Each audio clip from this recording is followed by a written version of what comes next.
everyone. Welcome to the African Exodus show. I'm your host, Tierney Cherie, here to you with a new video. Before we get started with today's African news segment, I want to remind you all, if you have not already, please add yourself to my Telegram channel in order to get notifications anytime that I post a video, just in case there were to be a strike from YouTube or something like that and I wouldn't be able to get news to you all. In addition, if you want to support another way, you can also join my Patreon group. There you will receive exclusive videos from me as well as notifications whenever I post videos. So with that, let's get started with African and world news.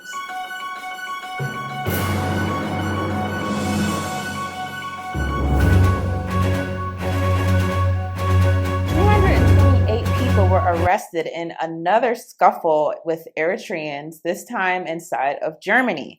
So let's read this article. It says 228 Eritrean opposition supporters meaning they're against the current government of Eritrea. They've been arrested in Germany after scuffling with law enforcement in the southern city of Stuttgart. Nearly 300 law enforcement personnel were deployed to a scene and found themselves caught in a massive violence between two opposing groups, said the deputy police commissioner. He said neither the intensity nor the extent of the violence was foreseen. 32 people were injured in the clashes, including 26 policemen. Could you imagine that many policemen getting injured inside of a scuffle? It's something that you would never really foresee, depending on what type of state you live in, particularly if you live in a police state. Because more than likely, if this was like the United States, they would just start shooting. So 26 policemen were injured trying to break up this disturbance. They said 4 participants and 2 opposition supporters were also injured. The event saw up to 90 Eritrea government supporters face off against several hundred opposition backers who refused to go to a site designated by authorities to hold a protest. It added that the officers were attacked with bats.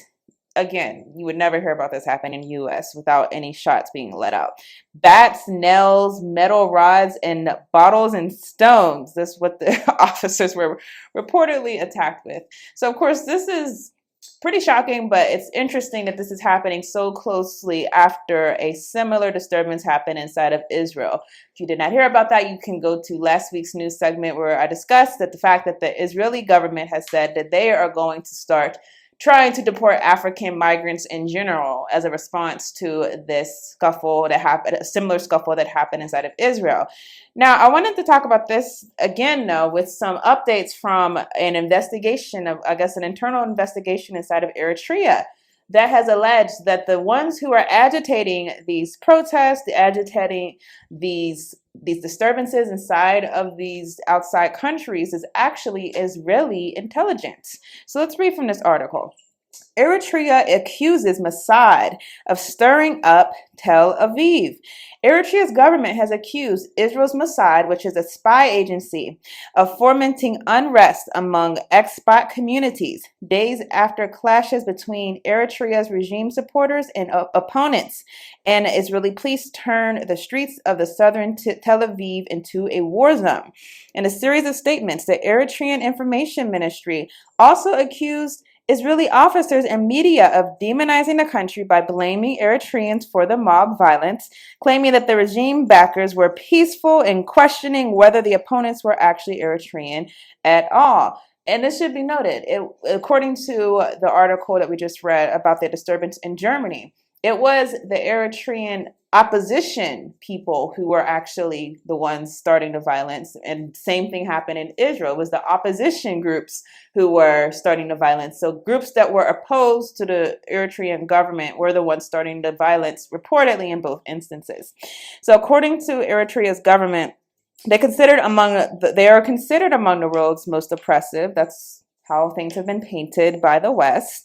And it says that the intra-community clashes between diaspora groups in Europe, Canada, and Israel, okay, are being instigated or sponsored by the governments abroad.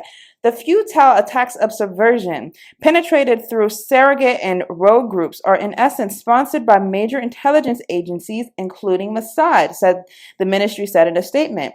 Bewildered as they are indomitable. Resilience of the Eritrean people, they desperately seek to foment division within its ranks. So let's just soak in this allegation that's being made by the Eritrean government.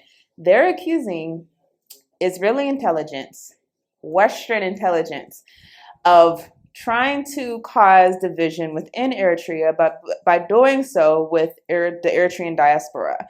So they are accusing them of possibly hiring people to pretend that they're Eritrean, or even finding people who might be disgruntled Eritreans, but possibly hiring people who aren't Eritrean to go and attack people who are showing support to the Eritrean government. And all of this in order to cause disturbance.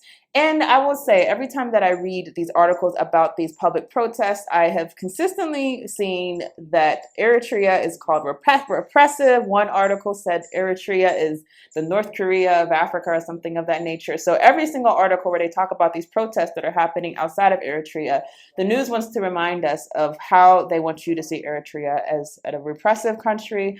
They want you to see it as a country that the people are not free and the people are not enjoying being under this government. So that's what they're trying to paint every single time that they mention these opposition protests. So the question would be, if the Eritrean government is accurate in their analysis that it is Israeli intelligence and other Western intelligence who are stoking these outside protests, the question would have to be why? Why would Israel have a benefit, any type of benefit, any type of incentive to cause such disturbances with Eritrea? Now, I'm going to make this comment in two ways. One, we'll talk about the spiritual significance of Eritrea, but first let's talk about the fact that there's Eritreans who I think that Israel does not want inside of their country. I think that they, as they have espoused, that they want to use this disturbance as an excuse to deport all African migrants. They have been very clear that they want to do ethnic cleansing, not just with the Palestinians, but with Africans in general. So that's how the Israeli state has been using this as an opportunity to try to get political maneuvers in order to remove Africans who are seeking asylum inside of Israel. There's the other aspect, though, obviously, of where Eritrea is. So if you've watched this channel, particularly recently, I did an entire analysis on the fact that the true Israel, the biblical Israel, is not inside of this place that we call Israel. It's actually inside of East Africa. And one of the regions that encompasses the true biblical Yasharel is Eritrea, as well as Ethiopia. So that cannot be a coincidence to me personally. The fact that I know that Benjamin Netanyahu knows that his country is not the true Israel. I know that. I know that he's well aware that Eritrea and Ethiopia are. And I don't think that's a coincidence that they're trying to possibly cause division with people who are living inside of the true promised land. So that's just my thoughts, my analysis. Two ways. I think that there's a political benefit that they get out of trying to cause a division amongst the true Yasharel, the true countries that are encompassing that area, but also trying to make an excuse to expel African migrants from that region all in general. So those are my thoughts. What are your thoughts? And let's go to the next story. I don't know if you all noticed this, but it seems that the news has completely abandoned the Black struggle in America because they no longer have an answer to put forward to you all. They no longer have a narrative to push to you all. Black Lives Matter was a narrative that was being spun in the media because they wanted you to believe that this organization that was supposedly sold out to the interest of Africans in America was going to do right by you. And clearly we see that that did not happen. We see that Black Lives Matter took millions of dollars that was supposed to be apportioned to Africans in America, instead use that to enrich themselves. So we know that Black Lives Matter is not going to be it. So what I see instead is trying to appeal to us in other means. And one of the means that continues to be so, I see, is the reparations issue. So there has been a push inside of San Francisco. Let me say push, because I don't believe these politicians, but they have been seeking supposedly to explore reparations. It's always they're trying to explore it, and they're always trying to do so with vague terms. But supposedly there's a report that is making recommendations for reparations for Africans inside of San Francisco. So let's read about that. Supporters of reparations for Black residents urge San Francisco to push forward. Reparations advocates urge San Francisco supervisor Tuesday to adopt recommendations aimed at shrinking the racial wealth gap and otherwise improving the lives of Black residents as atonement for decades of discriminatory city policies, including the granting of a lump sum of $5 million to every single eligible adult. San Francisco's Board of Supervisors was expected to vote Tuesday to accept the final reparations plan issued by the city's African American Reparations Advisory Committee. The city has set aside $4 million to open an office of reparations, but it has not acted on major recommendations. Supervisors have expressed enthusiasm for reparations, but stopped short of backing individual proposals. The Office of Mayor London Breed, who is Black, said in a statement Tuesday that she will continue to lift up marginalized communities, but believes that reparations are best handled at the federal level, which is always going to be the excuse. The federal government says it's best to handle that on the state level, and the state governments will say it's best to handle it on the federal level, or the local governments will say it's best to handle on a federal level. This is consistently how they're able to evade responsibility. San Francisco embraces its image as a sanctuary for people living in the country illegally and members of the LGBTQ community, but it is also a city that pushed out thousands of Black families from their homes in the 1950s and 1960s. Black residents are now only 6% of the population, down from 13% in 1970. And by the way, this is the history or the story of just about every single city in the United States where our people have been pushed out for development that's going to basically gentrify areas that we have long inhabited. So this is what is being said. Now, of course, I do not believe that there's any real intention to do this. They're kind of letting you know up front. The idea that they're going to give $5 million to every single Black person in San Francisco, that's a way to try to make you feel, or make white people honestly feel outraged by the proposal, because obviously if your neighbor gets $5 million, you're going to probably be willing to burn that house down. So they're trying to stoke, I think, the backlash from the white community, and it seems like that has literally happened. So cash reparations for African Americans draw controversy in San Francisco. In a poll that was released last week by UC Berkeley Institute of Governmental Studies and the LA Times, 59% of those polled say that they do not support cash reparations. Only 28% said that they do. Should be noted that as far as the 59% who do not support, it could be that these are all white, honestly, and of the 28% that do, it could be some people who are actually Black. Both San Francisco and California's recommendations include millions of dollars for each African American resident who would qualify.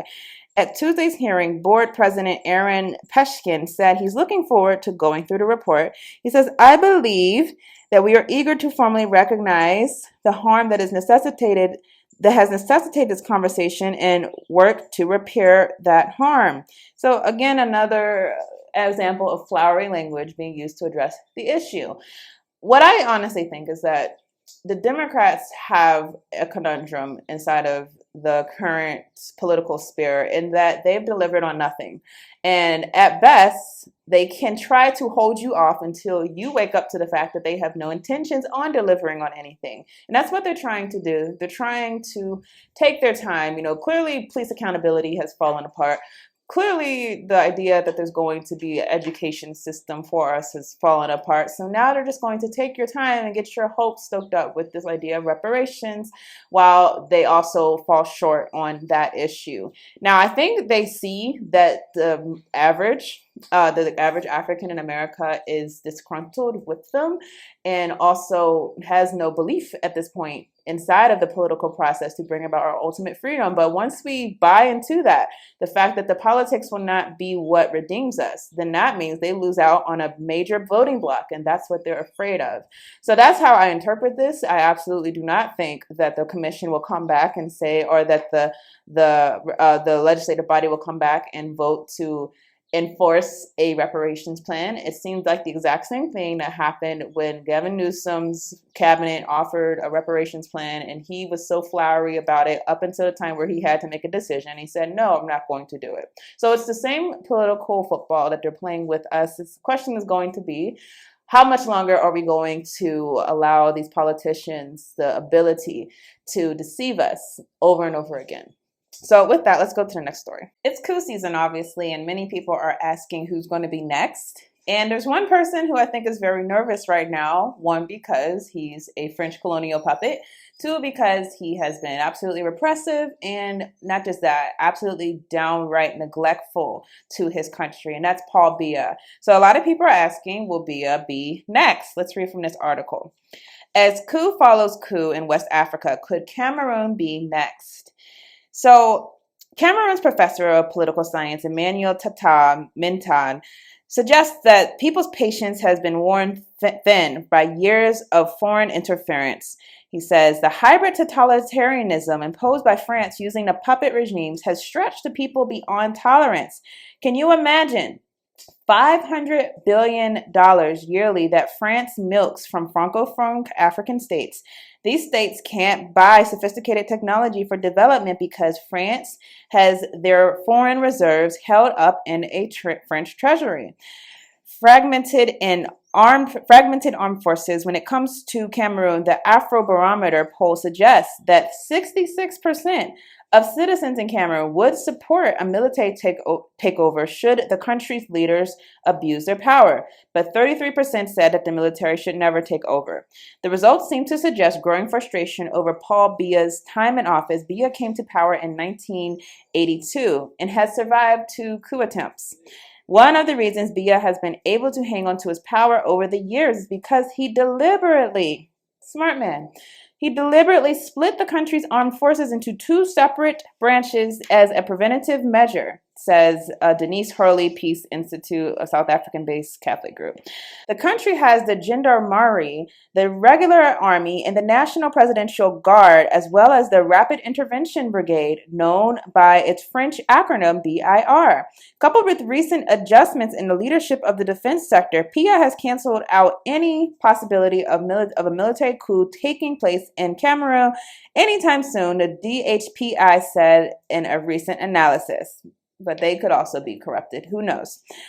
Paul Biya will continue wielding power, it says, until a different strategy is devised to unseat him.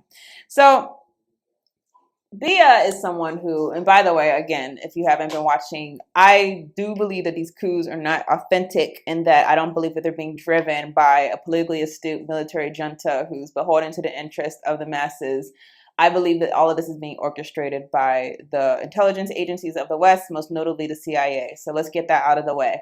But Biya is someone who I absolutely would applaud if they get him out of power, with a number of other dictators. But one of the reasons why is because he's been ruling Cameroon the longest of any president. He's 90 years old. He doesn't even live in Cameroon full time. He goes back and forth between his home in Switzerland. He spends most of his time outside of Cameroon. And he's just downright neglectful of the country and the interests of the people. He's literally there to collect a check. So he is one who absolutely, I would love to see this man lose power. Again, with a number of other African politicians who have been corrupt from beginning to end, inside out, just corrupt politicians. Something, though, that is interesting here is that he has taken some supposedly preventative measures, but I don't think it's going to matter much. If you see how these presidents are being taken out one by one, It's not about how much you have planned or how much you have split up your armed forces. It's about how effective whoever it is that's trying to cause these coups, how effective they are at recruitment and as how effective they are at planning. Now, maybe Paul Biya will just not come back to Cameroon and make that his way to not get arrested and put on house arrest. But of course, a coup does not need you to be present in order to enact one. So who do you think is next? That's honestly my question. It could be Faure and Guessing Bay in Togo. It could be Paul Biya in Cameroon. It could be a number of French puppets. Whoever it is, we know for sure that this is not going to stop anytime soon because there has to be an agenda that's going to be achieved. And I think the agenda, again, is one where the intelligence community is orchestrating these things behind the scenes. So let's go to the next story. So I've been saying a number of times that I think that the whole point of these coups is to have a proxy war between the US and China. So I'm going to read from two articles. One, I want you to understand how the coups that have already happened in Niger, Burkina Faso, and Mali have led directly to a regional coalition. And these coalitions, especially the bigger they get, are reasons for proxy war. They're reasons for interference. Understand, they are scapegoats. That's how the West has been using African countries, and that's how they continue to use African groups to today. So it says, Niger, Mali, and Burkina Faso form an alliance against the French invasion threat. This is from the World Socialist Web. The Sahel countries of Mali, Burkina Faso, and Niger signed a defense pact on December 16th, establishing a military alliance called the Alliance of Sahel States, AES in French. The three heads of state, Assimi Goïta of Mali, Ibrahim Traoré of Burkina Faso, and Abdourahmane Tiani of Niger, met in the capital of Mali, Bamako, and to sign the AES Charter. Named after a region shared by the three countries, the Charter of Liptako Gorma pledges to establish an architecture of collective defense and mutual assistance for the benefit of our populations. Any attack on the sovereignty and territorial integrity of one or more contracting parties shall be considered as an aggression against the other parties and shall give rise to a duty of assistance and relief of all parties, individually or collectively, including the use of armed force to restore and to ensure security with the area covered by the alliance. And I'm very sure, by the way, that this group will get bigger. Something that's important to emphasize about this part right here is that this is essentially something of the nature of a NATO. A NATO being basically, if you attack any member of NATO, all of them have to jump in. Now, of course, this is only 3 countries who are a part of this pact so far, but that's actually very powerful, particularly when you hear Nigeria's president saying something of the nature that he wants to try to see an invasion of Niger. So it says the alliance is aimed against the threat that nearby countries and the economic community of West African states could invade AES countries with French support. And let's be clear, it wouldn't just be French support, it'd be Western support. After a decade-long French war in Mali that led to bloodshed across the Sahel, mass protests and military coups forced out French-backed governments in the 3 countries, which are all former French colonies. French officials have retaliated by threatening to support a military intervention by ECOWAS states such as Nigeria, Ivory Coast, Ghana, and Togo. To emphasize, I think Togo could definitely be next, so I understand why they would want to try to get ahead of the game. So this is what has been formed recently. And like I said, this is a type of situation where if it grows bigger, you could see a regional conflict easily being able to occur, because just the same way that you had like in a World War II situation, the Axis powers versus, I forget the other powers, the non-Axis powers. But anyways, you had the allies, that's what it is, the Axis versus the allies. The bigger these type of formations get, the more likely you are to see a regional conflict exploding or a world war exploding. So this is significant. Now, I'm not the only one who thinks that there's going to be very soon a proxy war. This article, although it's from a different side of or different view of things, gives a lot of good information as to why the US and China are engaging as of right now inside of a Cold War. So it says why the new Cold War will split Africa. They said it's no longer debatable that the United States and China are entering into a new Cold War. The conventional wisdom is that this new geopolitical competition will not spread to the global south, as it did during the first Cold War, with governments choosing sides in the process, dividing the world. If you don't know the history of the Cold War and how literally every single global south country had to pick a side, that was the reason for so many wars. So many countries that would decide to align itself with Russia would basically be invaded by mostly the United States, but other Western powers. So what happened before? Is it happening again, or is this a different world we're in? Now, it quotes President Yoweri Museveni, who says, "We don't believe in being enemies of everybody's enemy." He said that they are looking for a non-aligned world, and the authors agree the global south will abstain from a great power competition that doesn't concern them. And this is what it has seemed to be as far as the Ukraine issue. A lot of Africa abstain from picking a side. The conventional wisdom is wrong, at least when it comes to Africa. Africa's dictators will choose between Beijing and Moscow because such partnerships serve their domestic interests. Africa's democracies will be torn. Some leaders will ally with Beijing and Moscow in hope of solidifying their power. Others will straddle the divide, seeking aid, debt, and investment, both from both the United States and its adversaries. The collapse of the Soviet Union led to real change on the continent. Western countries pressured governments to abide by democratic norms. Washington and its allies convinced many African countries to hold regular elections, which spurred greater civil society mobilization. Western countries also began constraining the ability of African governments to represent their citizens. By 1995, nearly half of Africa's governments were getting close to becoming democracies. At the same time, the continent saw fewer coups and civil wars. And the reason why they saw fewer coups or civil wars is not because of democracy. Democracy is not a solution for Africa. I'll say it again. It's not a solution. It is a Western-made concept in order for the powerful to manipulate political processes and stay in control. So I'm not a pro-democracy person. And it certainly was not democracy the reason why they stopped seeing coups. The reason why they stopped seeing coups is because they joined with Western alliances, meaning if you are a part of the Western team, if you're on board with the US, if you're on board with European countries, they have no reason to cause coups inside of your country. The reason that there were coups is not because they were less democratic. The reason why there were coups is because the United States was the one sending their intelligence to cause those coups. Now, it said the spread of democracy and efficiencies of the globalization lifted many out of poverty. Starting in 2019, for the first time in history, more Africans each year escaped extreme poverty and fell into it.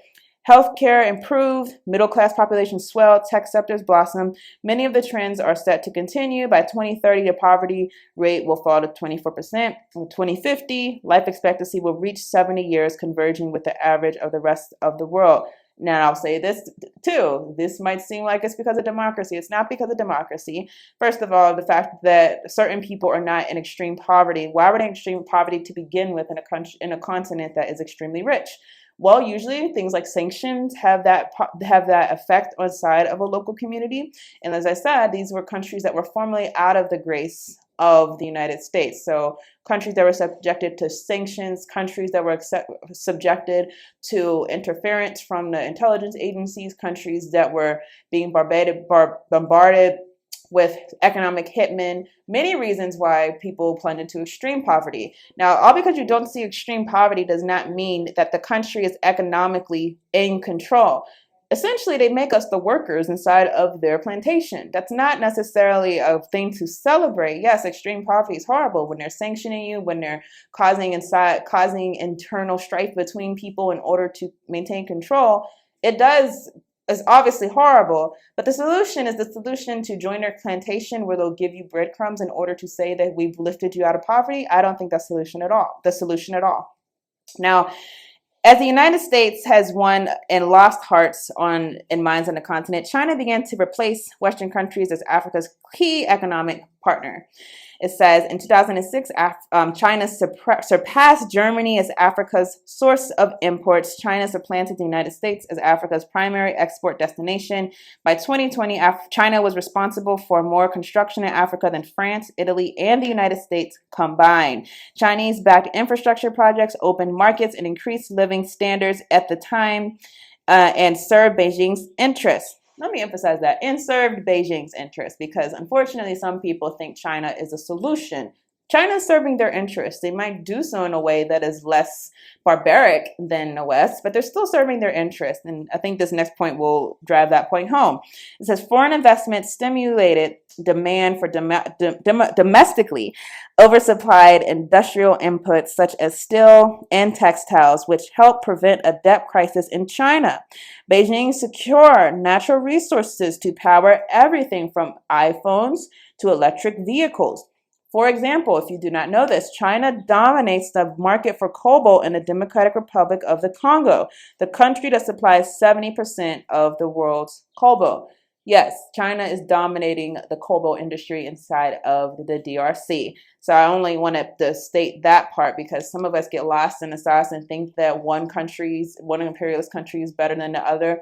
Again, I understand China is less of a bully than the United States, but they're also looking out for their interests, and their interests do not align with African interests, because African sovereignty, such as in places like the Congo, where people should be able to have control over those resources and be able to use their control to actually get proper payment for not just their work, but for the actual mining of the resources and extracting of the resources. They should be able to have proper compensation, and not just compensation, use that for their own economic livelihood and not be put inside of a slave system. And China or any other country that supports or participates in that system should be condemned if you want to be consistent. Certain people don't want to be consistent when it comes to China. So I'm only saying that to say, though, I think the article brings out a lot of the facts.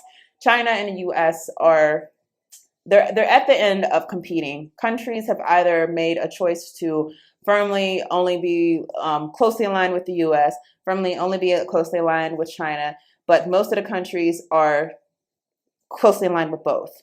So the question is, what's going to happen to tip the scales? And that's the entire reason I think that a regional conflict is what's going to be used by the United States in order to manufacture consent to Western hegemony inside of the African continent. So that's all I have for this week. Want to hear your thoughts. I thank you all for watching. I'll see you all on the next one. And not even the dog that peace against the wall of Babylon shall escape this judgment. For I know that all of you youth shall witness the day that Babylon shall fall. Did you know that the prophetic dream that Nebuchadnezzar had in Daniel chapter 2 could have potential implications for us today? The dream featured a huge statue of a man whose splendor was excellent and its form was awesome. And the head of the statue was of gold, its chest and arms of silver, its belly and thighs of bronze, its legs of iron, and his feet partly of iron and partly of clay. Each section represented a kingdom, and the head of gold was one of those kingdoms of Babylon, ruled by Nebuchadnezzar himself. The second section, the chest and arms of silver, was to be a second inferior kingdom, which we are told in Daniel 5 was the Medo-Persian Empire. The third kingdom, the belly and thighs of bronze, was Greece, ruled by Alexander the Great. And the fourth kingdom, the legs of iron, was undoubtedly Rome. The fifth kingdom, however, is the feet of iron and clay, and that is the kingdom that will be smashed by the rock, bringing down all the other kingdoms before it. Daniel 2:34. Well, Babylon always promises the same thing, whatever iteration she takes. Of course, if you're in 96 AD, that's Rome. If you're in, and here goes back to wonky or janky interpretations of Revelation. If you've got a bad lens by which you approach the book, then the United States is sitting on a hill that's about, but if you're reading it honestly, right, this isn't some reference to Russia or China, like this is about us. Like the US is just as much Babylon. I often hear comparisons of the USA with Rome, and that the United States of America are the new Rome, decadent, old, corrupt, decayed, like the Western Roman Empire in the end stages of its existence. But is that true? 1. Social inequality. A feature that the United States shares with the late Roman Empire is a very large gap between rich and poor. 2.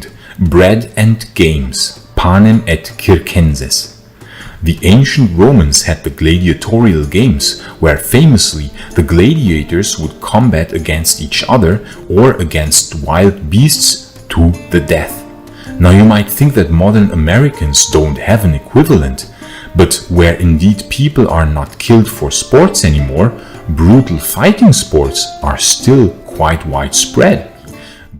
3. Poverty.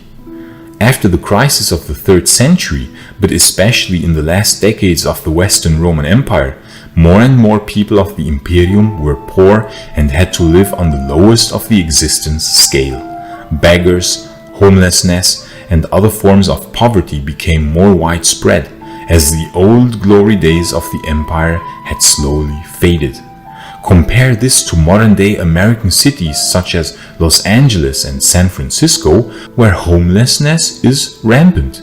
Thousands upon thousands of people live in the most appalling conditions, where even third world countries are having a hard time replicating this. And quite bizarrely, this all takes place with a backdrop of technological splendor, skyscrapers, and the lofty homes of the rich. 4. Decay. I quite often already talked about the state of the city of Rome in the late 5th and early 6th centuries AD. The glory days were over and Rome had to endure 3 brutal sacks in the 5th century. The population had dropped dramatically and many parts of the city would now slowly start to fall into decay. American cities such as Detroit, Philadelphia, and many others. There is widespread decay and many parts of these cities fall into disrepair, while only some parts are being maintained and look nice. Especially outlying regions or poor areas are left to decay and fall completely into ruin. 5. Constant wars. The late Roman Empire found itself entrenched in constant warfare. From the crisis of the 3rd century to the last years of the Western Roman Empire and later continuing in the Eastern Roman Empire, there was almost constant warfare. The United States, after being established only 246 years ago as of release of this video, also found itself entrenched in constant warfare. War of Independence, war against the British, war against Mexico, war against the Native American population, then a great civil war, then war against the Spanish, then World War I, World War II, Korea, Vietnam, Iraq first time, Afghanistan, Iraq second time. If you would add up the duration of all of these wars, it would be around 150 years, more than half of the existence of that nation. 6. Social polarization.